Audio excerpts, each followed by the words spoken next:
Hello, I'm BX Toycat and welcome back to another video. If you've heard me talk about farms in Minecraft for any extended amount of time, you've probably heard me mention how I think that a farm is one of the best projects you can work on in Minecraft survival. And the reasons I think that are not only because it's kind of a cool functional build to make, that can help you out in a lot of stuff, but also because it can be customized however you want, like I have this Netherrack cube, and also because of the fact that it will make any projects you make after it much easier. So I figured with all of that said, I would teach you how to make my favorite, farm in Minecraft today, which has to be the gold farm. So I'm going to be explaining why it's my favorite, explaining why I think it's a really cool build, and just generally teaching you how to make it. So if you want to do this in your own survival world, you totally can. So please do like the video if you do like it, because it helps out the channel a lot and lets me know you do like it. But let's get straight into the video. So let's start by explaining the core concept of the gold farm, because it can be kind of weird, like you can't farm gold, Toycat, that makes no sense. But basically, the idea behind the gold farm is that zombie pigmen are one of the few mobs in the game that have a chance of dropping gold ingots and gold nuggets when they die. It's about a 1 in 3 chance of getting a gold nugget, and it's a 1 in 40 chance of getting a gold ingot. So,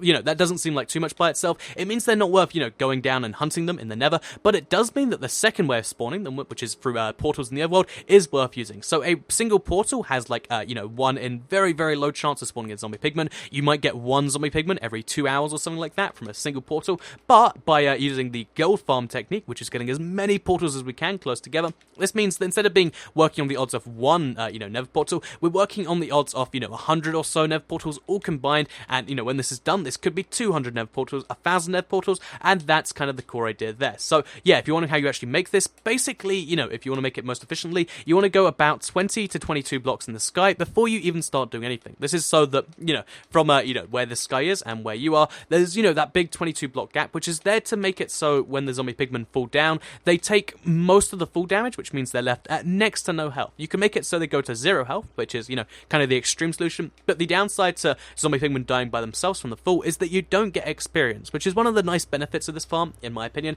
Whereas if we, make the farm the way we've done it, so that I think it's a 20 block full, they'll have a few heart points left. They should have less. It'd be ideal if they could die in 1 hit, but even though they have, several health points left, it still means that, the reality is that what we can actually do is, we can hit them just a couple of times, and then we get, all their loot. We get, the chance at gold nuggets, the chance at gold ingots, the XP, the raw flesh, all of that stuff all at once, which is pretty awesome. So yeah, with that said, here's the kind of inner working. So when you've gone your 22 blocks up, you want to have a row of ladders. This is so that if you want to make the farm more vertical, then you don't have to worry about, them falling down. Because, if this is a 20 block fall from there, and there wasn't ladders, then if they fall from 25 blocks, they just fall to their death, which means no experience, and it goes against the principle we're working on. So the idea is that we're going with, we go over these ladders here, so that no matter where you fall from, I'll just quickly show you how this works. If you fall from up here, you still fall down onto the ladders, and that's how that works. So just quickly fall onto some water so we don't die. But yeah, so that's kind of the core concept behind how the gold farm works. Make them all fall down to ladders, then from the ladders, they take a massive fall, and they take full damage. But yeah, then after that, the rest is kind of down to creativity, and that's why I think it's an amazing build, because the thing about it is the only core idea that needs to be replicated is the fact that it's in the sky, and even then, you can kind of argue not, and the fact that it's in the sky, and the fact that you have lots of nether portals, and the way you get lots of nether portals together is something that you can kind of vary so much by yourself. Like, I really like the design I've got, where it's just kind of a simple row in the sky that I can later expand, but if you want, you can, instead of just going with 4 by 10 rows, or 4 by 12 rows, or whatever it is, you can instead go with a design that looks something a bit more like, let's say you want to make out like a giant cross that goes all the way to the corners, but, kind of meets in the middle. If you want to make it a giant, almost circular, obviously you can't make circles in Minecraft, but you can make kind of like a, reasonably circular thing. You can do that by, playing around with the structure of the thing, and that's why I think it's so great, because the only core concept that needs to be repeated is having lots of portals, and having those oh, you just saw it happen right there. Having lots of portals, having those portals in the sky, that means that you can kind of make the design how you want it to be, which is always something that's awesome.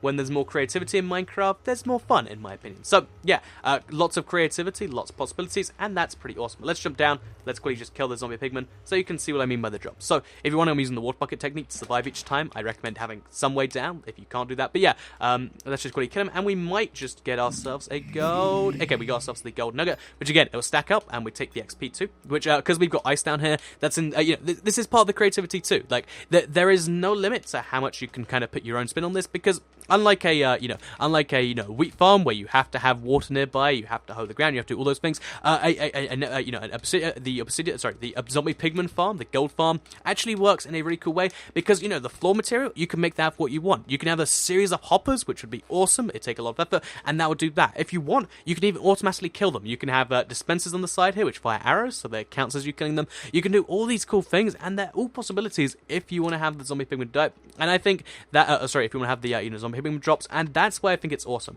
Not only is this a way to get gold, one of the rarer items in the game, XP, as well as some other drops, it's also just a really generally pretty cool way to, kind of express your creativity. I'm going to have a giant netherrack cube with lots of obsidian portals in the inside, but if you want to just have a floating, column of portals in the sky, you can do that. And not only that, but with the next update, TU30 for Minecraft console, you'll also be able to have giant portals. So if you want, you can just have like 5 giant portals, making a massive cube of portals, and that counts as a gold farm. You can do all these cool things, and yeah, that creativity is got to be one of the key points. Then it's got to be the fact that you can kind of, pick the blocks you want, pick the, make it fit with your world, and then also the fact that this helps with this is all the things that make a farm great. It helps other projects. It's, functional, does all these things, but it also does them all to the extreme. You can get, you can take this as extreme as you want. There's no limit, and that's why this is awesome. It's a very, very hard farm, but when you do pull it off, it's very successful, and yeah, that's awesome. So yeah, I hope you did all enjoy this video talking about my favorite farm in Minecraft. If you did like it, please do like it and let me know. It helps out the channel a lot, and let us know you do like it.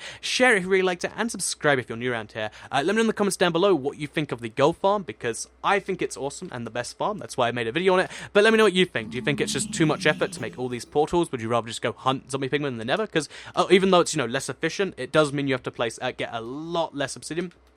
Let me know in the comments down below. And finally, just one more pro tip that I kind of forgot to mention is that you need to make sure that you don't get too far away from the zombie pigmen. If you get more than 32 blocks away, they will despawn. So you see this zombie pigmen up there. If I run all the way to the corner over there, you'll see eventually he'll despawn. But yeah, that's just the last pro tip I will give you for today. I hope you did all enjoy the video. I hope this does inspire you to make a gold farm. If you've been waiting for a project to make in Minecraft, again, let me know in the comments down below what you think. And yeah, other than that, I'll see you all in the next video. So have a nice day and goodbye.